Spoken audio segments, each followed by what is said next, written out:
अभी जो हम सेशन करने जा रहे हैं वह है उस प्राण शक्ति को अनुभव करना, अमृत शक्ति को अनुभव करना और उनको अपने हाथों से बहने देना। ऐसे अपने हाथों से बहने देना। उससे क्या होगा, अपने हाथों से ऊर्जा बहेगी और आप जहां चाहते हो वहां बहेगी। खुद को हील करना है तो मैं उस एनर्जी का जो मेरा तलवा है, हाथों का तलवा है, मैं मेरे ऊपर फेस करूंगा। किसी दूसरे को भेजना है तो इस प्रकार का। तो आप अभी आप डिसाइड कर लीजिए, आप खुद को हील करना चाहते हैं या किसी दूसरों को हील करना चाहते हैं। किसी दूसरों को हील करना चाहते हो तो उनको बताए और वो रिस्पेक्टफुली बैठेंगे। जहां भी वो बैठेंगे, वो टीवी देख रहे, फिल्म देख रहे या कुछ डांस कर रहे, तो वो नहीं चलेगा। तो ऐसा है तो अभी 2 मिनट, 2-3 मिनट है, किसी को आप हीलिंग करना चाहते हो कर लीजिए, अन्यथा आप खुद ही एनर्जी ले लीजिए, बाद में आप किसी को हील कर सकते हैं। जैसे किसी के घर में हीलिंग की जरूरत है किसी दूसरे व्यक्ति को, तो आप बोल सकते हैं। लेकिन प्रॉब्लम ये है कि आपकी बात मानेंगे नहीं। बात मानते तो पहले ही सेशन में आ जाते, अभी आ नहीं रहे हैं, इसका मतलब उनका विश्वास नहीं है। ओके चाय जी, आपका नाम क्या है? मुझे नहीं समझ में, पहले नाम बताइए। You learn and you can give healing to anybody. लेकिन जो एनर्जी लेने वाला है ना, उसने भी आपको एक्सेप्ट करना चाहिए। Otherwise many times what happens, okay you want to give me energy, you can't do it, you can't do it, you don't have capability, okay let us see how you can do it, how you can heal me. So if they are taking that kind of challenge, तो energy को क्या लेना देना उनसे? भैया बीमारी है, उसमें सहना है तो okay let it go. It will not help them. It should not be as थोड़ा टेस्टिंग जैसा नहीं होना है। आपने भी ऐसा नहीं करना है कि नहीं मेरे पास ऐसी एनर्जी है, मैं तो हील करते रहूंगी, यू करते रहूंगी। तो ऐसा मैं भाव से नहीं करना है।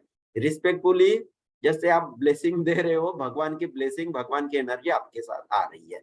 Yes, if your husband listens to you, you can give him healing. Now you see, he is very cooperative. उनको उनको है कि मैं कर सकती हूँ, तो वो हमेशा माँगते रहते हैं। लकी है आप कर रही है कि मानते हैं, नहीं तो बहुत सारे लेडीज रहती है ये तो मानते ही नहीं है। You can give him the healing, किसी को भी आप हीलिंग दे सकते हैं। हाँ, तो अभी आप हीलिंग का सेशन करने वाले हैं और किसी को भी हीलिंग कर सकते हैं, खुद को या किसी दूसरों को। ओके, उसके पहले हम क्या करने वाले हैं? आज हम करने वाले हैं हीलिंग चेम्बर। हीलिंग चेम्बर का मतलब है, चेम्बर यानी रूम, डॉक्टर की चेम्बर में जाते हैं या एडवोकेट की चेम्बर में जाते हैं ना, शायद ये दोनों की तरफ जाने का मौका किसी के पास नहीं आना चाहिए।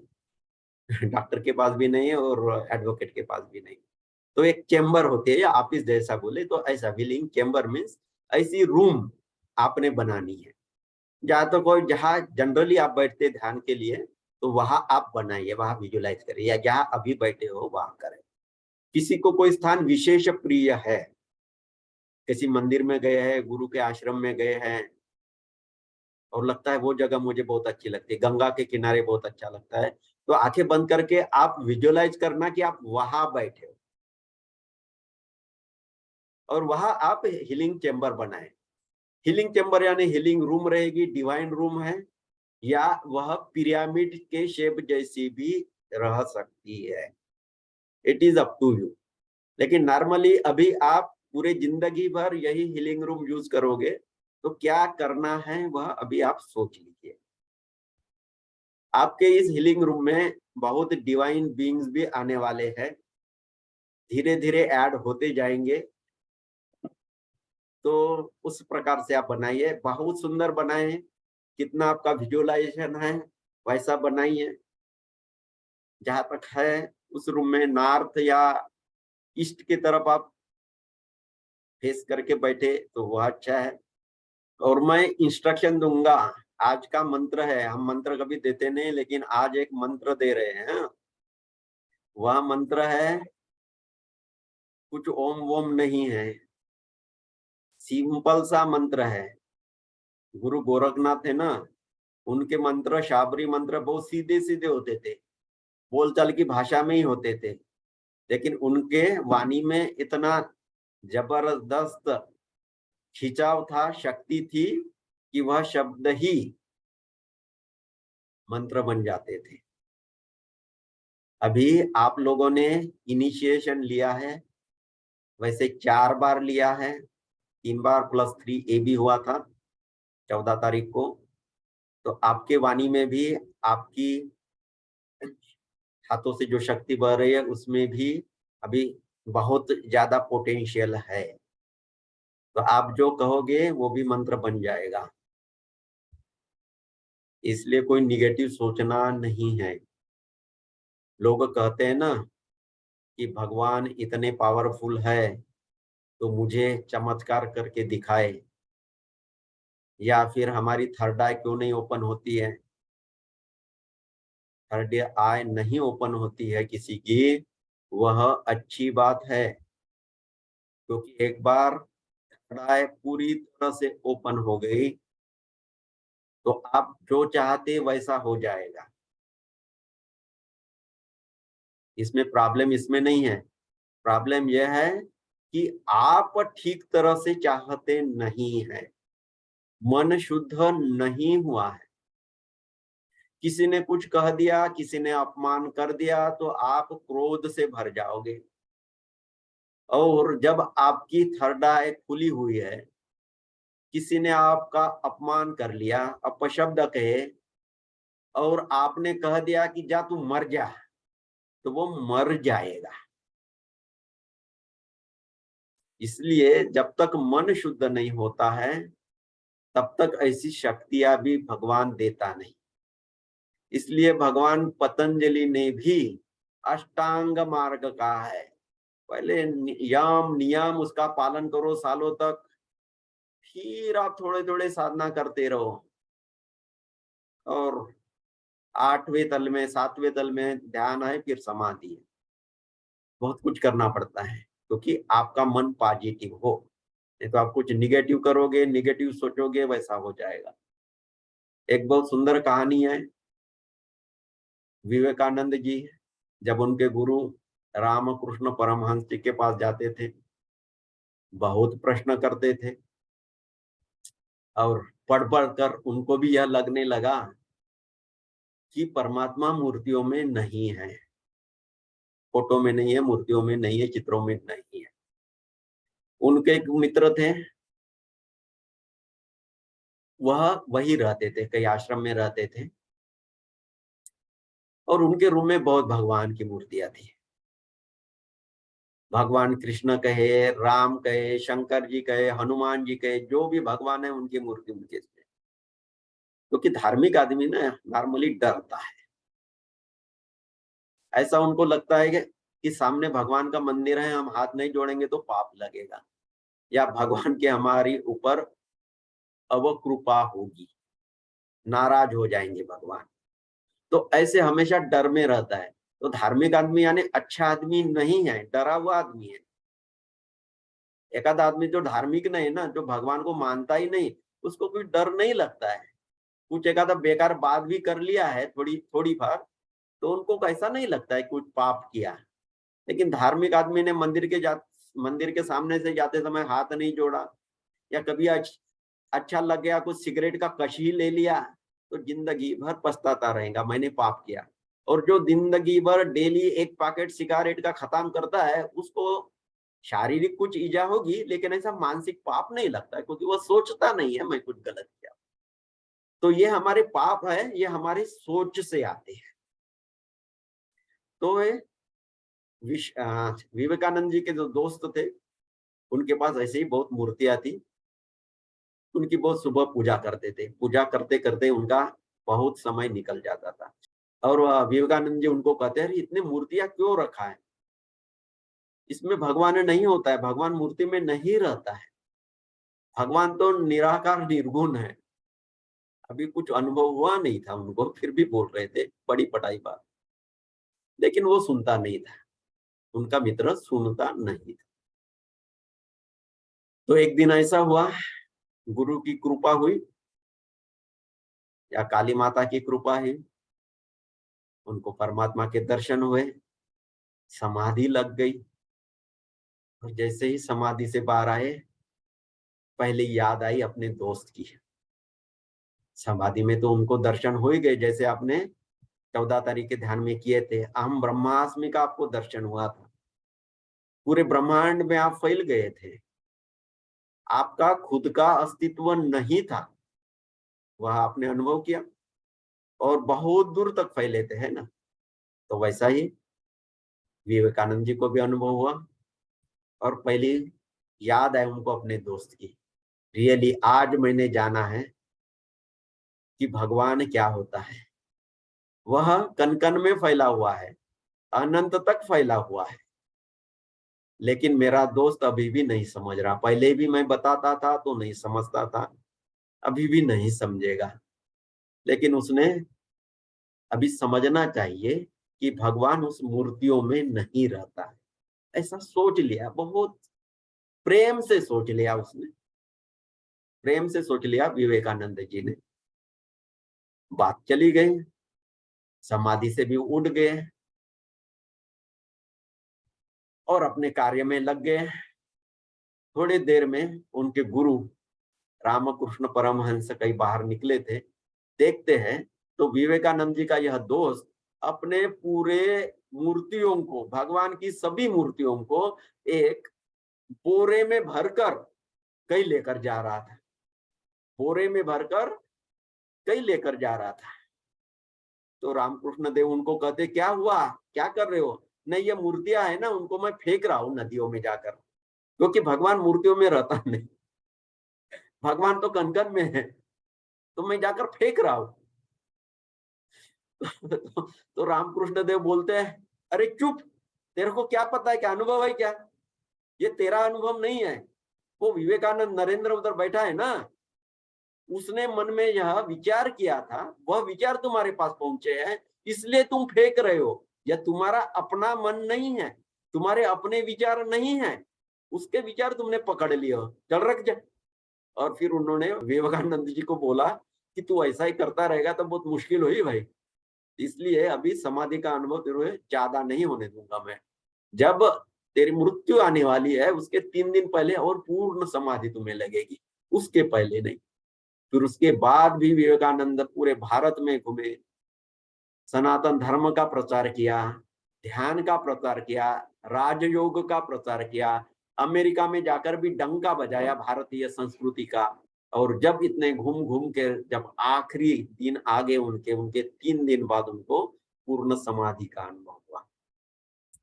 तो यह ऐसा होता है, मन आपके मन में, यानी आपकी थर्ड आई खुल गई, लेकिन मन शुद्ध नहीं हो गया और आपने कुछ कह दिया तो गड़बड़ हो जाता है। इसलिए बहुत कृपा है उस भगवान की कि आपकी थर्ड आई जल्दी नहीं खोलता है, क्योंकि हमारे अंदर कचरा भरा रहेगा, हमारे विचार शुद्ध नहीं है, छोटी छोटी बातों से हम क्रोधित हो जाएंगे और मुंह से ऐसे विचार निकलेंगे कि किसी का बुरा हो तो उसका तो बुरा होने वाला ही है। अरे यार वो आदमी गाड़ी कैसा चला है, एक्सीडेंट कर लेगा, ऐसा मन में आ गया आपका, हो गया उसका एक्सीडेंट। क्योंकि आप परमात्मा के साथ जुड़ जाते हैं, जब आप समाधि में हो परमात्मा के साथ जुड़ जाते हो, उनकी सभी शक्तियां आप में आ जाती है, आपका शब्द शब्द ब्रह्म हो जाता है, तो आप जो कहोगे वैसा हो जाता है। इसलिए जब तक मन शुद्ध नहीं होता पूरी तरह से, वह थर्ड आई भी नहीं खुलता। थोड़ी फार ऐसी आ जाती है, सिद्धि आ जाती है, इंट्यूशन आ जाती है, ठीक है, हमारे लिए जितना जरूरी है ना उतना ही वह भगवान कर लेता है। इसलिए हम भी कभी कभी ध्यान में कर देते हैं कि आज के समय आप जितना झेल पाते हो, जितना आपके लिए ठीक है, उतना ही आपका इंट्यूशन खुले, उतना ही आपका थर्ड आई खुले, ऐसा हम जानबूझकर बोलते हैं। ओके, तो यह है थर्ड आई के बारे में। तो आज हम क्या बनाने वाले हैं, हीलिंग चेम्बर, यानी ऐसी चेम्बर जहां आप बैठोगे अपने कमरे में ही या अपनी पसंदीदा जगह में और कहेंगे कि मेरी हीलिंग चेम्बर आ जाए, तो आपके कमरे में हीलिंग चेम्बर आ जाएगी, हीलिंग चेम्बर। ओके, आ जाएगी। और फिर मंत्र दे रहा हूं मैं आज आपको पहली बार, ध्यान से सुनो, बहुत पवित्र मंत्र है। क्या ओम से शुरू होगा? तो यह मंत्र है, जैसे लाइट की बटन आप डाल दिए हो, ऑन कर लिए तो लाइट जलती है, ऑफ कर लिए तो लाइट बंद हो जाती है, वैसे ही ऐसा कहने से आपकी हीलिंग चैम्बर एक्टिवेट हो जाएगी। आपके तरफ, आपके शरीर के अंदर चारों दिशाओं से क्वांटम ऊर्जा भेजेगी, वैश्विक ऊर्जा भेजेगी, कॉस्मिक एनर्जी भेजेगी। Okay, this for healing chamber.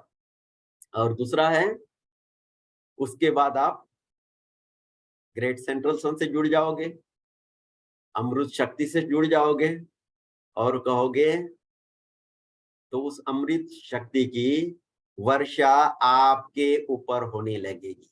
आपके रोम रोम में, शरीर के हर एटम में वह ऊर्जा आने लगेगी। और जब आपका पूरा शरीर सैचुरेट हो गया, शरीर के सभी आर्गन में, सभी पार्ट्स में, आराम में यह ऊर्जा आ गई, फिर आपने जस्ट इंटेंशन व्यक्त करना है कि अभी मैं तो ध्यान में हूं ऊर्जा की वजह से। फिर आप किसी को हीलिंग करना है तो मन में सिर्फ यह भावना लाना है कि मेरे हाथों से यह ऊर्जा अभी निकल कर उनकी हीलिंग हो। जहां तक हो, पार्टिकुलर जो प्रॉब्लम है, किसी ने बता दिया ये प्रॉब्लम है, तो जहां तक हो डिटेल में आपको पता चले तो ठीक ही है। आपके लिए तो वो सिंपल है, उसकी एनर्जी थोड़ा आप चेंज कर लोगे, वह ठीक हो जाएगा।